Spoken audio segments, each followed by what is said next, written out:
All right, well, welcome all of you to this luncheon talk with Frank Vogl and the Enablers, and we'll be starting in just a minute. And we look forward to a lively discussion with an audience that I'm sure is very, very knowledgeable. I've known Frank, as we were just discussing, for almost 2 decades. And Frank has had an enormously diverse career that has given him the option to write a book like The Enablers. Because unless you work in many sectors of society, because he's worked as a journalist, he's worked as a correspondent for Reuters and the Times of London, he was a former senior World Bank official, and now he's involved with the NGO and chairs the Partnership for Transparency Fund. So he has also worked as a consultant in business as well. So Frank is a person who's seen the issues of corruption and as a result of this helped found Transparency International that has turned into an absolute global giant in fighting corruption. And because of his far-reaching life experience and his career as being a spokesperson, of being a journalist, of having to write quickly, precisely, under pressure, he's a person that brings so many different parts of the corruption issue together. And because he's not like an academic like I am, and he mixes in good society, he meets many of these people who are enablers. So he has enormous personal insights as well as the scholarly precision that make this book so full of clear examples. So I'm going to turn the floor over to Frank for a short introduction to the book for those of you who haven't read it, and I certainly encourage you to read it. And then we'll have some back and forth discussion and open the floor up to the audience, because TRAC always gets such a good audience. And we encourage you to put your questions in the chat box. So Frank, the floor is yours. Louise, thank you very, very much. Thank you everybody for coming to this event. It's a great privilege of me because Louise is one, as I think all of you know, one of the true leaders in thinking about the connections between money and crime and kleptocracy around the world and how it affects human rights. And too often we put these things in silos. And to use the name of one of Louise's books, Dirty Entanglements, which is required reading for my students at Georgetown, she puts it all together, and it's a great privilege for me to be here. We're all the products of our own history, and really, unabashedly, my new book is one of those products. And so let me give you just a little bit of background just to start with. I spent the first 2 decades of my professional career during the era of the Cold War. And so the collapse of communism, the implosion of the Soviet Union, the seeming end of the imminent danger of nuclear conflagration, and by the way, at the same time, the collapse of apartheid down in South Africa, all of this was an absolutely seminal moment in my life. And I remember so well being at the Davos World Economic Forum in January 1990, and just that explosion of euphoria as the new leaders of Central and Eastern Europe all came on the stage. They'd never met each other before. Many of them had been in government for less than 24 hours. Terrific euphoria. And that euphoria spread, of course, right through the populations of so many countries. So that was a major factor and an influential factor as I sat down to write this book. But I also spent the first 2 decades of my life as a journalist in Europe and in the United States. And I met many people in finance, including Paul Volcker, who I first met in 1971 when he was Undersecretary of the Treasury, and who I had the privilege to work with off and on over many years, much later in my career. And he was a public servant of enormous integrity. And he influenced so many other people, both in private finance as well as public finance. And I'm very inspired by that model. And I try to hark back a little bit of that into some aspects of the book. So let me tell you about the book itself. Well, first of all, it's inspired so many of these experiences that I just mentioned. And you have to ask yourself the question, what has gone wrong? And then you have to ask yourself the question, and how do we fix it? And that is a large part of this book. Now, there's a context here. The context is the rise of authoritarianism, which really, I think, has been very marked and very clear since the Great Recession of 2008, 2009, and the increasing troubles within democracies themselves. And we have to be deeply concerned about the rise of authoritarianism and what it means for our security and our democracy.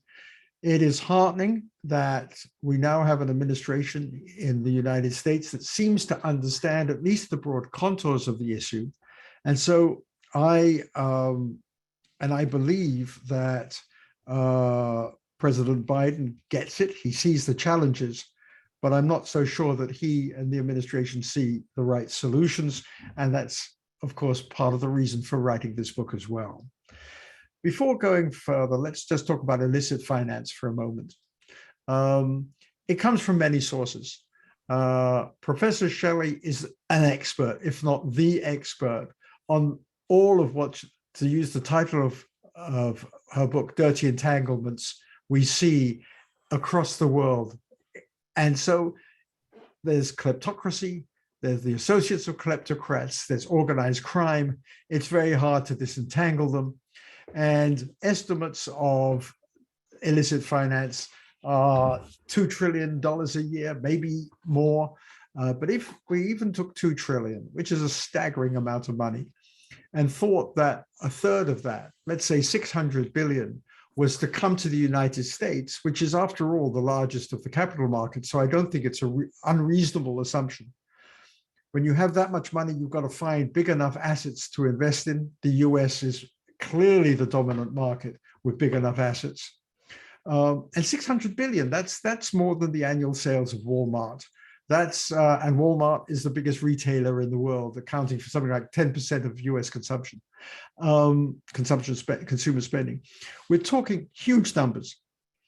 And I think that's one of the first points I want to make. I don't think the public widely understands just how big illicit finance is today.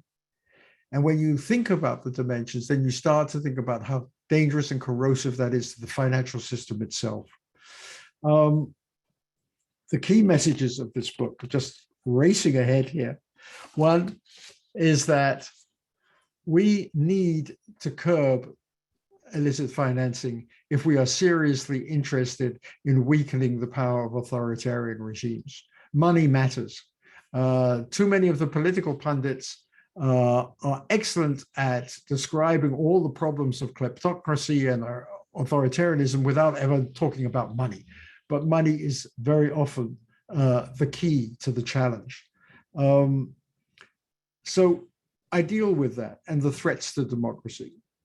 But I want to go further in this book. I want to try to explain to people 2 very, very important points. First, that in order to move the money from kleptocrats who run authoritarian regimes and their associates into our markets demands intermediaries. The kleptocrats fear, and rightly so, that should they lose power, then their successor governments may very well not only go after them, but also go after their wealth. So it makes sense for them to try and park as much of their wealth as they can outside of their country, safely and secretly. They don't have the skills to do that. They need what I call the enablers, the bankers, the lawyers, the auditors, the financial consultants, the real estate and yacht brokers, the art dealers, who together aid and abet the kleptocrats and their associates to launder their cash and invest it safely and secretly in northern capital markets. They are at the focus of this book. And because of developments that we saw starting in the late 1990s, these enablers operate today with a culture that I call the culture of short-term profit maximization. That is the only dominating force. Now, how did we get there? Well, excuse me if I just go off for 1 second to give some background. 3 big things happened starting in the late 1990s. One was the deregulation of finance, symbolized by the ending of the Glass-Steagall Act in the United States, but many more things, which led, in fact, initially to the dot-com bubble of the early 2000s. It led really to the Enron crisis and WorldCom and so on. We saw rapid deregulation. At the same time, we saw people in authority, such as Alan Greenspan at the Federal Reserve Board, who really believed markets could correct themselves. We didn't need the heavy hand of regulation. Let's leave it to market forces to do good things. And thirdly, we saw an enormous speeding up of transactions due to new technologies.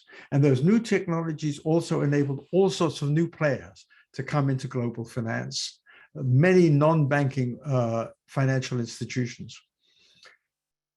The result of all that was that pressures on corporations to maximize their short-term profits were huge. The pressures not only because the share price was all dominant, and if you could boost your share price, your bonus went up, and the top executives got massive bonuses as they do today, but at the same time, the pressure of competition. And this led to increasing risk-taking against the background I've just mentioned.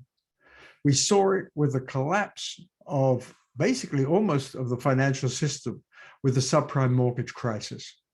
That was an extreme case of excessive risk-taking in this new culture that was prevalent. But at the same time as we saw that, we also saw increasing numbers of major money laundering scandals. And it wasn't just money laundering. If you just take one bank, let's say HSBC, the largest bank in Europe, one of the world's largest banks, they got caught red-handed for trying to manipulate interest rates around the world. They got caught red-handed for managing tens of thousands of individual accounts at their Geneva branch for tax evasion. They got caught red-handed for laundering vast amounts of money from the Mexican drug cartels. In each case, you would say, oh, well, they got caught. The truth is, it was the tip of the iceberg. In my book, I give various cases from BNP Paribas to Deutsche Bank to HSBC of this culture that led to so many criminal activities.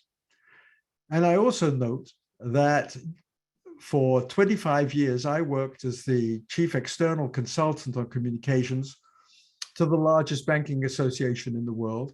And therefore, I worked very closely with the chairman of HSBC during this period, and BNP, and Deutsche Bank, and the others. And I try to describe who these people are in the book as well, and give a bit of a personal color to who they were and what they were responsible for. But how could they get away with it? The answer is the cases we know are the tip of the iceberg. The scale of money laundering suggests that the amount of banks that get caught and other financial enablers are very, very small, tiny, compared to the scale of the danger that we see. And I'll give you an example. I have a chapter called Slumbering Regulators. And in that chapter, I point out that, for example, Danske Bank of Denmark had a branch in Estonia, And $235 billion flowed from Russia and Belarus and Azerbaijan through the branch in Estonia. You know, that's more money than the total economy of Estonia. Estonia has banking regulators. Didn't they see that something odd was happening? That money kept on flowing. Dirty money to a very large extent. The US Justice Department is still investigating. So are the European authorities. How did it come to light? Not because of the regulators. It came to light because of a whistleblower. The regulators missed it. They missed it entirely, and they keep on missing. Now, why is this the case? And I'll go into that in 1 second, but I just want to say that my book doesn't just deal with the bankers. It deals with the real estate guys, the real estate brokers who have less regulation today than the bankers do. It deals with the art dealers who have even less regulation and whose activities are completely opaque. Indeed, art auction houses have no real obligation to demand where the art came from and who's behind the ownership of the art that's up for sale, nor do they have any obligation to tell, say, publicly who the art has been bought by. It is the most opaque, perhaps, of all of these different activities. But what we find is, in many cases, the real estate guys, the art dealers, and so on, the yacht brokers, they all operate because the transactions that take place are done secretly. And this is where the lawyers come in, key to the whole area of enablers, and also the auditors very often. The lawyers create an architecture of shell companies.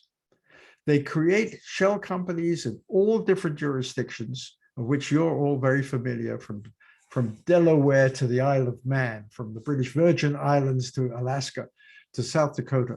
And they create these shell companies, and then they put one on top of the other, on top of another, until it's almost impossible to trace who the true beneficial owners are. That guarantees the secrecy for the kleptocrats and their associates as they seek to invest in real estate and other assets across the world. So secrecy is a key part of this.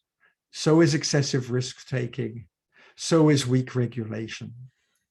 And when you put all of that together, you have to ask, where are our governments? Well, I argue in the book that the Western democratic governments, to a very large extent, have long been complicit in supporting authoritarian regimes, because commercial transactions always seem to shunt aside all the nice rhetoric against anti-corruption and against corruption and against human rights. For example, key Western governments, including the US, have time and again supported arms exports to authoritarian regimes, exports that often are quite secret in terms of the transaction details. All Western governments have a very long history of supporting Western companies in seeking natural resources in many countries that are run by authoritarian regimes. Again, many of the transactions are secret, many of them use intermediaries, and there's a long history of that. And it makes you think about a quote from Sir Paul Collier, where he said once, "We must decisively end our schizophrenic stance of preaching decency while being lackeys for crooks and sharks." If we really want to talk about anti-corruption, we also have to act on it. And we can get in the discussion and go deeper into that.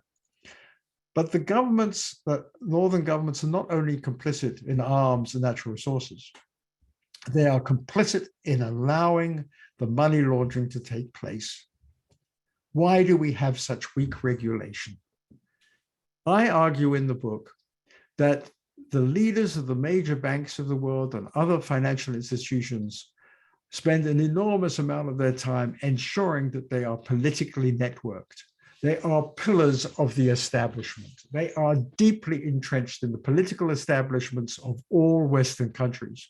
At the same time, they have armies of lobbyists, and where it's legal, they provide major campaign contributions. And all of this activity is designed to ensure that there is minimum regulation of their industries. And they have been successful. To a large extent, our governments have been complicit, or if you will, captive of the financial industry. And so we need to understand that political phenomena if we're going to talk about reform. So let me, in the last 5 minutes, just start a conversation about what we need to do. And let me say that what we need to do, I believe, comes in 3 areas. First of all, I'm still a bit of an optimist and still believe that there are such things as good financial leaders or financial institutions who want to do good or who could be persuaded to. And that with enough pressure and enough public focus, we can get leaders of financial institutions to revert to an earlier era where they put their customers and the public interest first, and where short-term profit maximization does not have the all-dominant position in culture at the banks that it does today.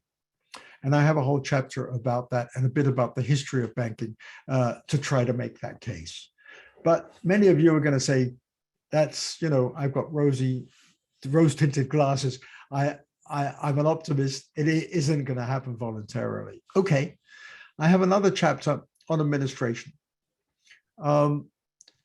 I believe that we can do many things, but the thing that we must do more than anything else, and we must do it not just in the US, but across the Western world, is to massively ramp up enforcement of existing laws against money laundering and against corruption. If we don't put the budget resources behind the FBI and the Treasury and other law enforcement here and overseas, we are not going to change this slumbering regulatory environment. Put enough money behind enforcement, and you start to make the enablers understand that the risk of getting caught has gone up substantially. But that's not enough. We also have to directly end the beneficial ownership systems. And here again, there is a lot of action in the US and in Europe today to do that.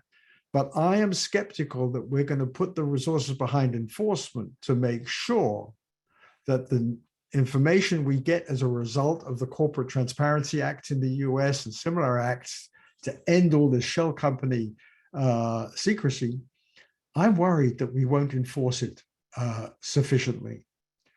Thirdly, we need much tougher know your customer rules, not just for banks, but for real estate, for art businesses, for all of the enabling institutions.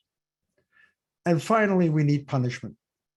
At the moment, as I point out in the book, not a single chairman of the world's biggest banks that has been caught red-handed with major corruption scandals in their institutions, not one of them has been publicly prosecuted, not one of them has actually been fired from his position.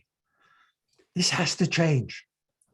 And I suggest in the book ways in which we can try and make these top executives criminally liable for the criminal acts that their institutions pursue.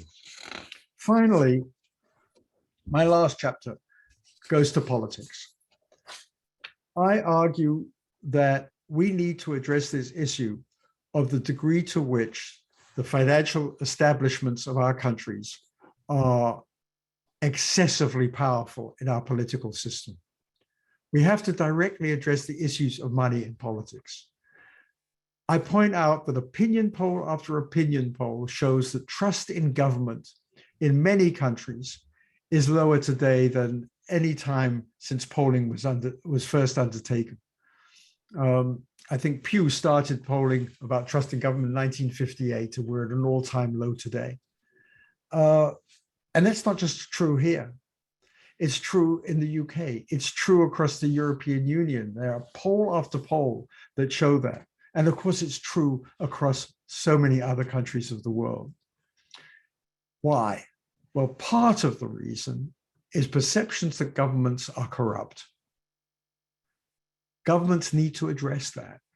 They need to address it directly. And part of the solution, I argue, is to deal openly and much more candidly with the issue of money and politics. Now, you're going to say to me, that's a long haul, that's a long march. And I'm going to say, yes, you're probably right. But I've been going at this for a good 30 years. And I've seen how more and more young people, much younger generation, are much more skilled and much more active in this whole area. I've seen how Track is using new technologies more and more to get to grips with problems that seemed so elusive for so long. I believe that the broader interest that's taking place, the massive protests we see in many, many countries today against corruption, and at the same time, the enthusiasm of so many younger people to really do something about this can come together to change the dynamic. We dare not continue to allow the enablers to aid and abet kleptocrats as they seek more and more power at the expense of democracies. So thank you for that, Louise. I'm sorry if that was a long introduction, but I hope I've given everybody a bit of an overview and insight into what this book is all about. I think that was really clear, and I think you brought your own heart and your own experience into it. I have one question that I was talking to you a little bit about before we started. That is the status of these enablers. Because in your list of recommendations, you don't mention about what I call the seductive power of the enablers. Because they've never been punished, and many of them are high social status individuals. They're top partners in law firms. They're generating large amounts of revenue for the firms that they're working on by bringing in business from kleptocrats. They're the members of the best clubs. I was thinking a few weeks ago, I was called by a lawyer in London on whom I'd worked on basically a public defender case in asylum. So this is not just touching the laundering the money, but the immigration lawyers who also work to facilitate the bailout plans of these individuals who have invested overseas and then are forced to go. And so this very high-end lawyer from London calls me and asks me, would I work on behalf of this person who's the exact opposite of what I worked on in basically this pro bono way in this other case. And he mentions, oh, this person had a little brush up in this city. Well, this brush up is one of the world's major centers of organized crime, and he's the major organized crime figure in this city. And yet he's asking me to help write an explanation that can be used to explain, why this person deserves not to be extradited out of the country he's in at the moment. So the fact that people are viewed with respect for doing work like this is something that I think also needs to be considered in our discussion of enablers. And you didn't bring that up, and I wondered if you could say a little bit more about it. First of all, you make a very good point. And just to underscore just your point and then answer it. In the book, I point out that I worked, for example, at the time with a man called John Bond, and then his successor, Stephen Green. John Bond was the chairman of HSBC. At the time, they started to do major money laundering activities for Mexican cartels. I didn't know that at the time, of course. John Bond retired and was knighted, and he's Sir John Bond, and he was knighted by the Queen for his services to banking. His successor, Stephen Green, who was a lay preacher, by the way, wrote a book about business ethics, presided over HSBC when it was doing this massive tax evasion through its Geneva branch, rigging interest rates, and at the same time continuing with the drug cartel money laundering here in the US. Stephen Green, in 2011, just before the US Justice Department imposed fines on HSBC, moved to become a member of David Cameron's Prime Minister Cameron's cabinet, and today he sits in the British House of Lords. So I could give you other examples. So it doesn't matter that you presided over a bank that did major criminal activity. The establishment embraces you and you become a pillar of the establishment, as Bond and Green are today, and I could mention many others. But it wasn't always so. And I write in the book, in this chapter about banking culture, that there was a time when you had people like Felix Rohatyn at Lazard's and Robert Roos at Brown Brothers Harriman, who would leave their highly lucrative banking businesses to go and do public service. They do it voluntarily in the case of Rohatyn saving New York City, Rooser at the US Treasury under Kennedy. And then you had many others. Tom Clawson was a man I interviewed quite frequently as a journalist in the 70s. Tom was at age 40, had become president of Bank of America in San Francisco. At the time, that was the world's largest bank. Many of my conversations with Clawson in the 70s and interviews were about his deep concerns about population and poverty around the world and the ways in which he believed the private sector could be a greater beneficial influence. A few years later, Robert McNamara retired from the World Bank and Tom Clawson was chosen to succeed him, and he asked me to join him at the bank. And Clawson then spent 5 years at the World Bank, totally dedicated to this sort of mission. By contrast, I met many of the people who now run the biggest banks. And I can tell you, I can't think of one of them with that sense of public service, that sense that they need to work together. And I was in a meeting, and I describe it in the book, where the head, it was a private meeting, and so I don't reveal names, it was off the record, where about 15 of the chairmen of the world's biggest bank sat around a room with a major international regulator. And one of those bankers just let fly at him, saying, "You're prejudiced against American banks. What you're doing is harmful. You're reducing our competitiveness." And he really lashed into this regulator. Everybody was astonished. But I remember an earlier era where that would never have happened, where the degree to which the bankers would work with the regulators to try to get solutions that were in the common interest prevailed. I believe we can go back to that era. And if you see what's happening today, where more and more of the auditing firms have been caught, for example, red-handed in signing off on the books of corporations that have really been criminal enterprises, then we're seeing huge pressures in the auditing industry and its regulators to do something there. I think that will spread. It's a tough, tough road to hoe, but it takes the tone at the top, Louise. If the top financial people are to say, this is no longer acceptable, it will change the culture and set the right tone. At the moment, they're not saying that. And there's a Russian expression that the fish rots from the head. And so Okay. you're saying that we have rotting fish at the head and we need to replace what we have with a different culture. Absolutely.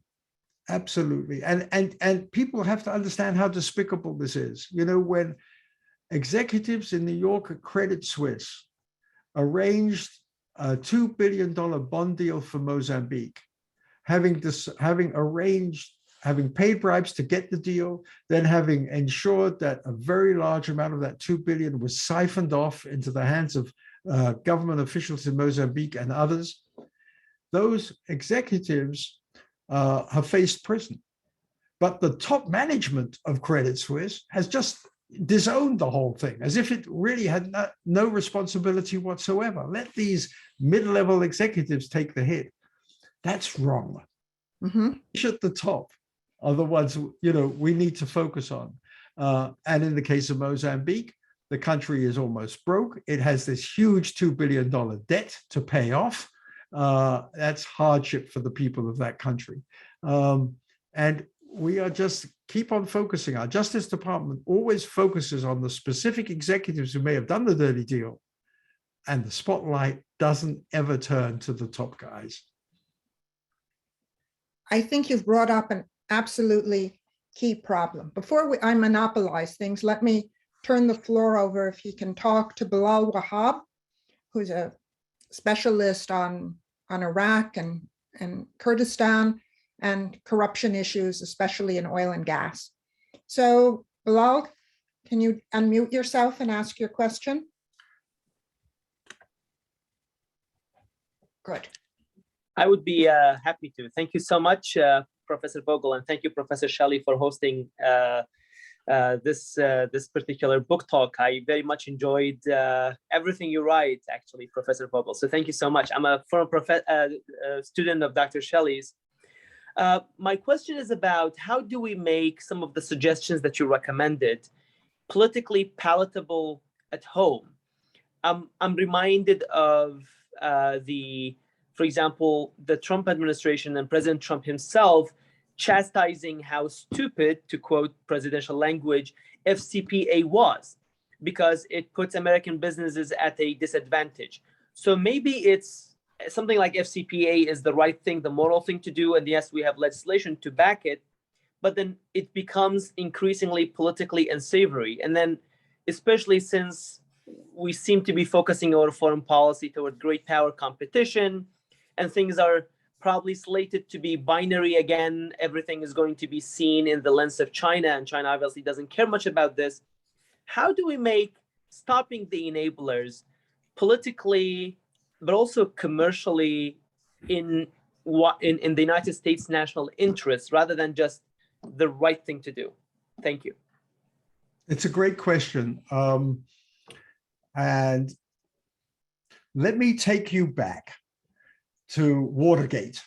In the post-Watergate years, I was a reporter here in Washington, and I covered hearings that were done by Senator Frank Church of Idaho, who had a subcommittee on multinational corporations, and he was looking into corporate bribery.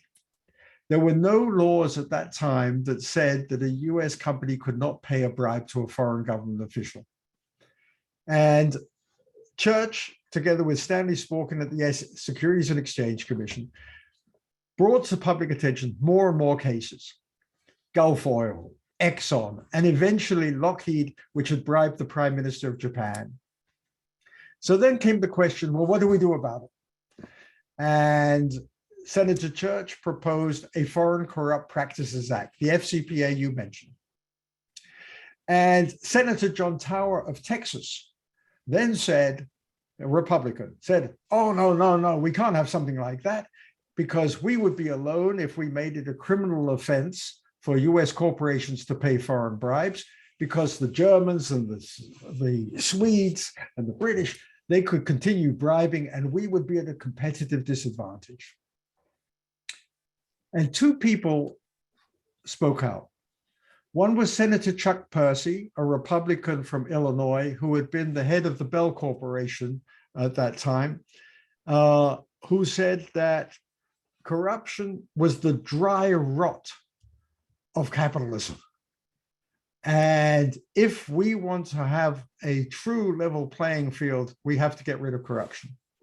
And the next person was an ultra-conservative called Secretary Simon, who had been the energy czar and the Treasury Secretary in the previous Republican administrations. And he came out and said, as a conservative, I believe in free markets. Corruption distorts free markets. This is not a partisan issue. This is a truly bipartisan issue. It is not about the morality of whether or not a company pays a bribe. It is about whether markets can function properly so capitalism can function properly. And I excuse that long explanation, but I believe we need to strengthen the idea that what we are talking about is a bipartisan issue. I think it's very encouraging that the Corporate Transparency Act that was passed last year by Congress got bipartisan support.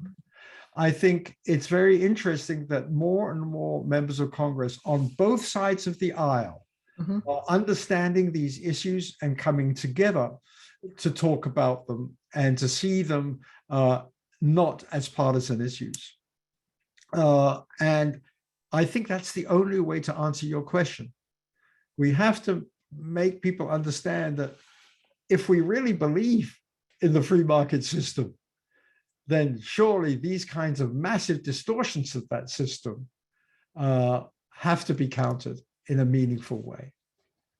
So I don't think it's a moral issue, frankly. I mean, you could make it a moral issue, but that's not really the argument I think that will be compelling.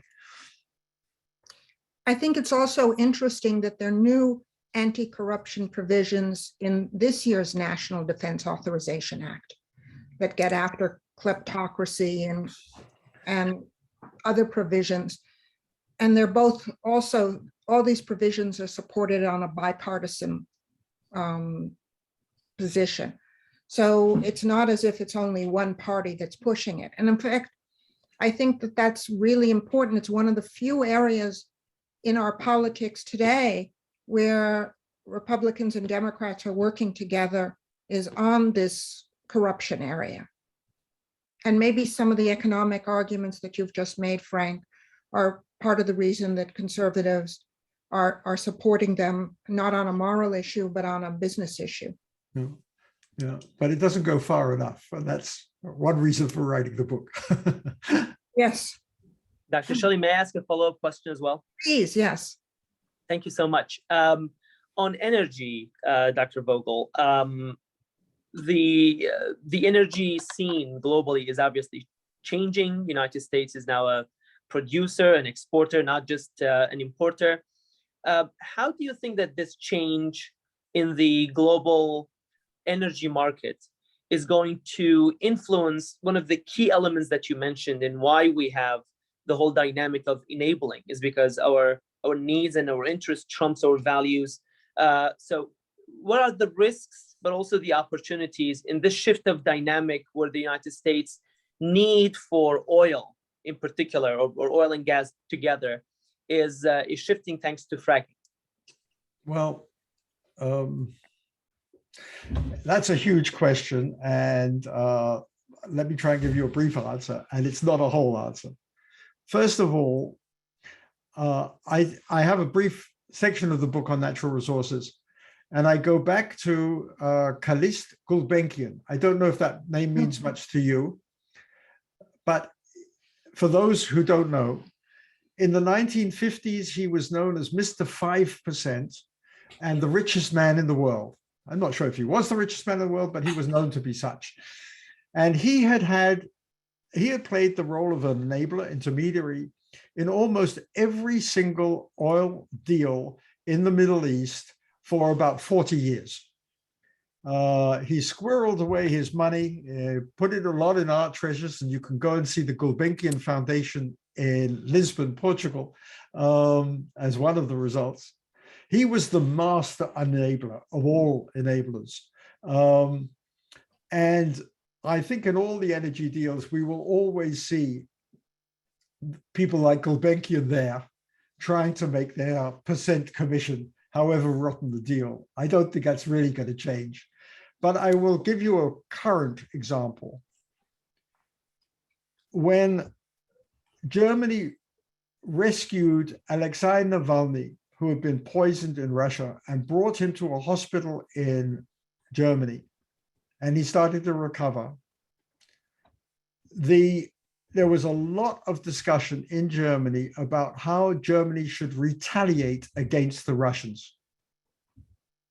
And one of the suggestions was that they cancel the final phase of the Nord Stream 2 pipeline that made Germany dependent to a larger degree on natural gas from Gazprom, the Russian state-controlled enterprise. After all the hue and cry, after Navalny went back to Russia, after Navalny was put in prison in Russia, what did the Germans do? Angela Merkel said, no, Nord Stream's going to go ahead. It's off limits. We're not going to do anything about it. And they went ahead. Now, let's understand something here. It wasn't just the hypocrisy that they went ahead with the biggest single commercial deal in years with the Russians, despite all their protests over Navalny. But Angela Merkel's predecessor was Gerhard Schröder. And Gerhard Schröder was the chancellor who initiated the deals with Nord Stream when he was chancellor. He left the chancellery. And what happened? He became an employer of Nord Stream. And today he's the chairman of Rosneft, and he's the chairman of the Nord Stream pipeline enterprise. And he has still tremendous German connections. And he is, if you will, the Kaluskel-Benkian of the Nord Stream project, the enabler par excellence, and a former leader of a major country. As long as we have those situations, I think we have a problem. And I think it doesn't really matter whether the world's oil and gas supplies change and all of the dynamics that you're talking about. The fact is that crime still is there, and the crooks are still operating, and the enablers are still getting very, very rich, and they're getting away with it. There hasn't been a single profile that I've seen in US papers recently about the increasing role of Gerhard Schröder in this whole deal. They get away with it. They keep under the radar to a very large extent. And we have to be very worried about that, I think. You are a master storyteller, sir. Thank you. He is. After all, his life has been being quick on his feet as a spokesperson in parts of his career. Let's turn the floor over to Scott Towsley, who wrote in the chat box, and I don't know if he wants to expand on this. Does enablement drive authoritarianism, or does authoritarianism drive enablement? Scott, do you want to add something more and develop it? I think I'll let Frank take it as he sees fit from his experience. As a historian myself, I find myself wondering about which is chewing on which, and the rhythm and the connection between the two, and where is that at today versus 20 or 30 or 40 years ago, and where might it go? But I'll leave it open-ended to Frank to think about the question and how he might want to pitch to it. Thank you. Thank you very much for the question. And I'll give you a two-part answer, if I may. On the one hand, when it comes to illicit finance, I think the amounts of money in terms of commission and fees are so tempting that more and more people in the financial sector have been, if you will, bought. But it's driven by the kleptocrats. It's driven by essentially organized crime, or whoever represents it to some degree. It's driven by the oligarchs.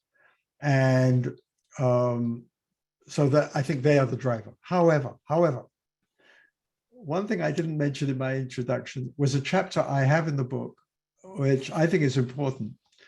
It is about licit finance. We being the Western world and Western investors, pension funds, insurance companies, institutional investors, incredible amounts of money through international bond issues to authoritarian regimes. The fees and the commissions that financial institutions make and lawyers make from floating major multi-billion-dollar bond issues for authoritarian and other governments are enormous. And so these banks are out there fighting each other and fighting very hard to get the contracts. JP Morgan Chase, for example, got caught red-handed hiring the children, basically the young people, young adult children of Chinese government officials, putting them on the payroll in order to get the contracts for bond issues from their parents who could influence those deals. But this is huge. I just mentioned Gazprom, the largest natural gas company in the world. It is often seen and been described as President Putin's piggy bank. Others have written about that. It is 38% directly controlled by the Russian government and another 14% by Russian government entities. So it's state controlled. It has borrowed over $100 billion in foreign currencies in the markets. And nobody has asked of all of those financial managers, where has the money gone? What the financial managers are interested in is doing the deal, and they are pushing these deals. They pushed the deals on Zambia, a country that should never have borrowed in the private markets and that last year defaulted on its private loans, private bond issues. It did the same for Lebanon, which has also defaulted. Argentina has defaulted 9 times. This is crazy. And nobody asks when these deals are put together, where is the money going to go? There's no interest in tracing them, whether the money is stolen or not, because the financial managers are only interested in getting those bonds out the door and getting their commissions. And if the thing goes wrong, and if you have the defaults, the backstop is the International Monetary Fund, which comes in with bailouts. And it too does not ask, where did the money go in the past? And so in this huge area, we are talking about staggeringly large amounts of money. And don't forget, the Chinese are the largest single official creditor to Africa today. Huge amounts of money are going through the bond markets and in official credits to governments, and nobody is tracing where that money goes and how much of it is stolen. And a lot of the driver there, I would say, is on the financial enablers. So it's a different to the illicit finance. I hope that answers the. No, thank you very much. Very interesting, Frank. All right, we have a question from Jim Suits. And if he wants to add on something after I read what's in the chat box. I recall a line from a Tom Clancy book to the effect of, it was owned by a very long chain of companies, so complex that it didn't really matter. So it was under lease to another such chain. Many legitimate businesses will argue that there are reasonable business reasons for such organization structures. Is there a viable way to create enough transparency to remove this enabling without hindering legitimate business interests? It's a good question, and it comes up all the time, the right to privacy, if you will. Paul Manafort, according to the report by Special Counsel Robert Mueller, used 23 different entities to move his money around. I don't think anybody who really wants privacy needs 23 different entities to do it. I don't think that anybody who wants privacy needs a whole stack of different holding companies where one is on top of the other and on top of another in order to do it. The chief executive officer of HSBC a few years ago, at the time when HSBC was caught in Geneva for tax evasion for tens of thousands of accounts, and by the way, the only person who was prosecuted on that case was the whistleblower. When the UK House of Parliament held hearings into that, it turned out that the chief executive officer of HSBC also had one of those private accounts, which he had registered through the British Virgin Islands. And he was asked, why did you need that? And he said, well, I didn't want my colleagues in the bank to know how much money I was actually making from the bank. I needed the privacy. And you sort of scratch your head and say, wait a second, this is a public company and maybe something else was going on. We have to be suspicious of all this demands for privacy. The way in which the US deals with the problem is that the Corporate Transparency Act is not going to produce a public register of the ownership of these companies. Mm-hmm. Instead, it is going to leave it to the US Treasury to have full access to these company documents, to investigate companies that it considers to be suspicious, and subject to the regulations which have yet to be announced, it will be able to go after suspicious characters, while keeping those who have a legitimate reason for privacy to still keep their private holding companies.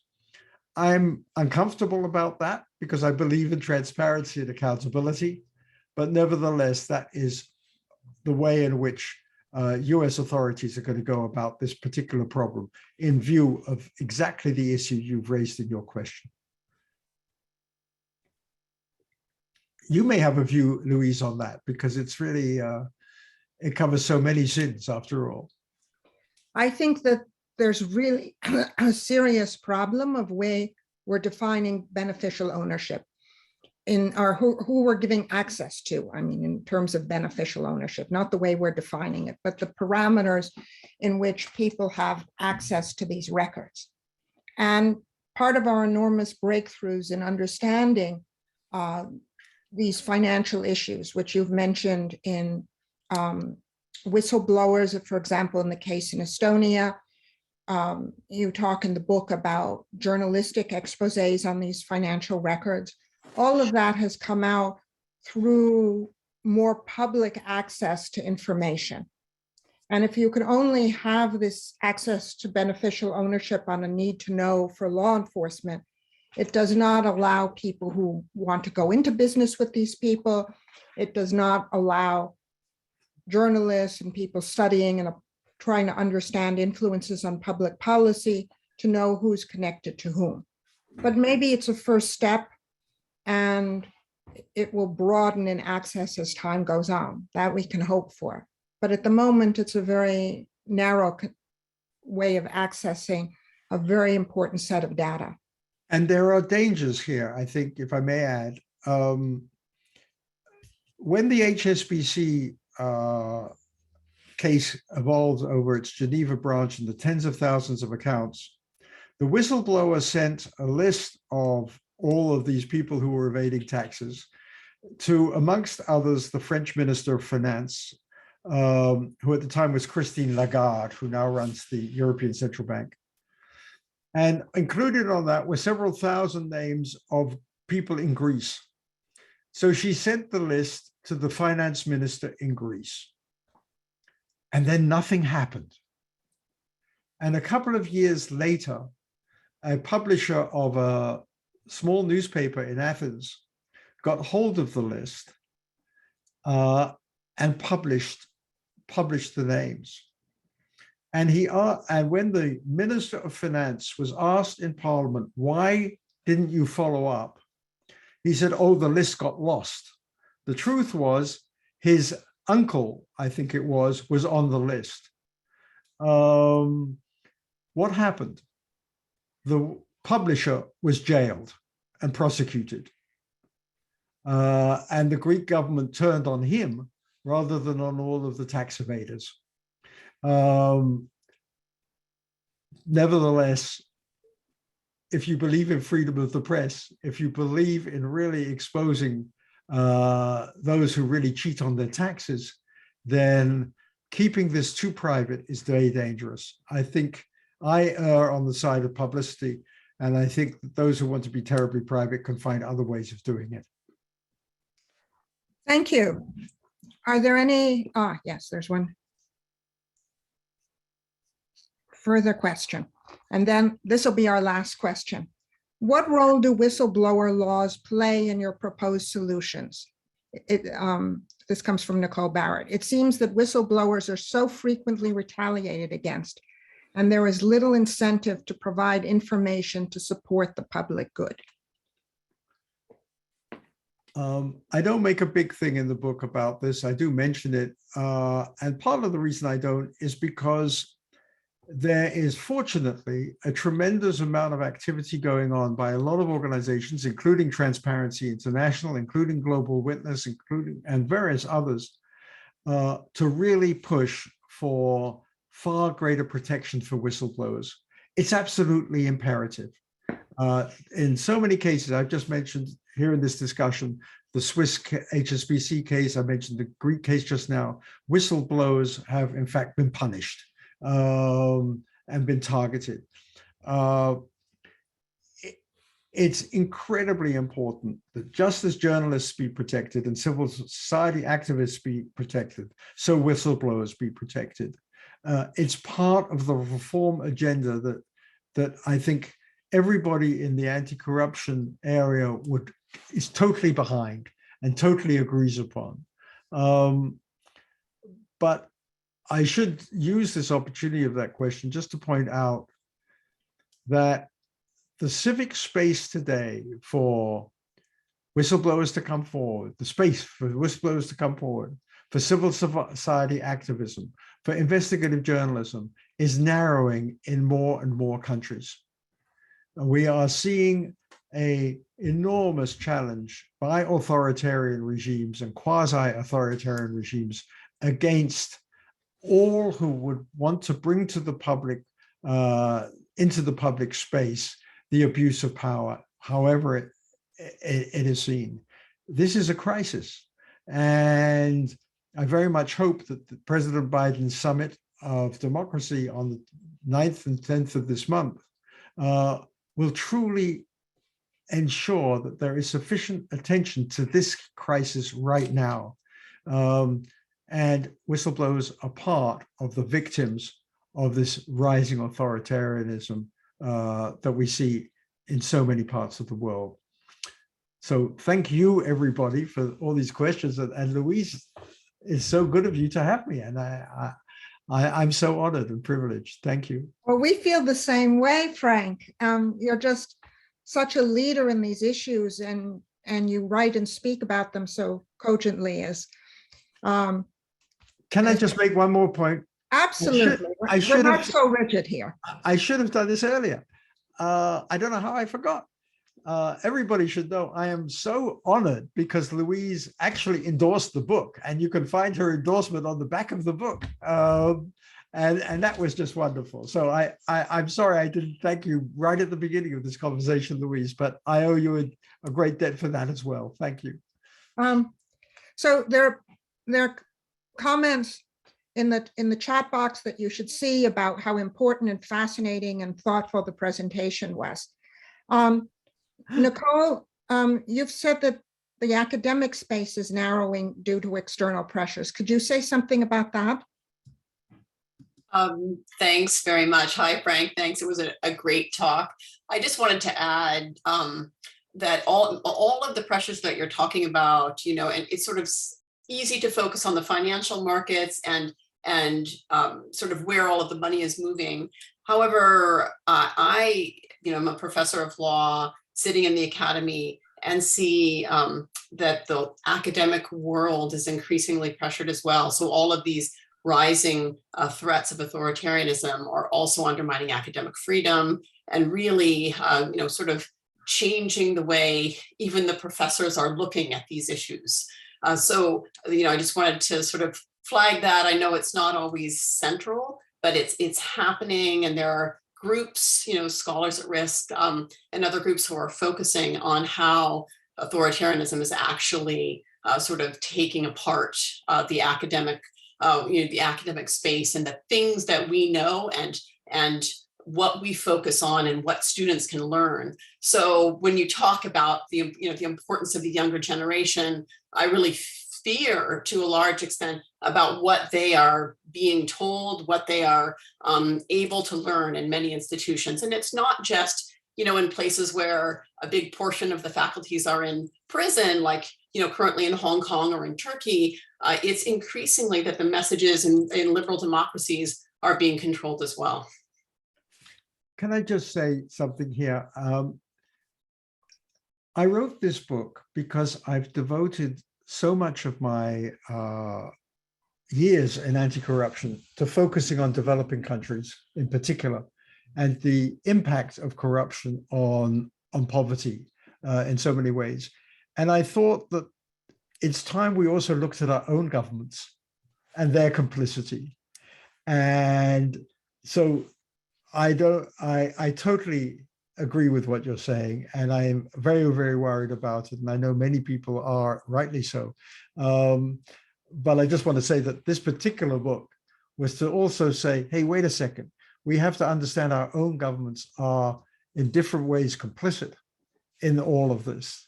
This corruption issue is a universal problem, not just restricted to Central and Eastern Europe or to the South.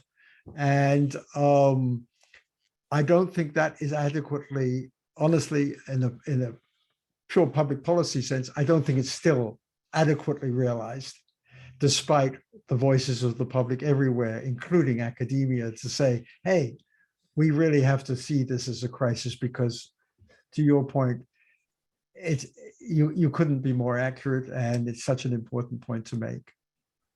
I feel it's fortunate that we can hold these events. But as I was saying last night in the speech I made to the George Mason community and the broader community, envision that there are not more institutions in the United States focusing on transnational crime and illicit flows and corruption at the university level. There are many members of civil society, many journalists, but somehow it's really not part of academia. It is much more so in Europe, but not here. And it's part of many other parts of the world as well. And so that's a topic of great concern and maybe something else we should be focusing on. Thank you.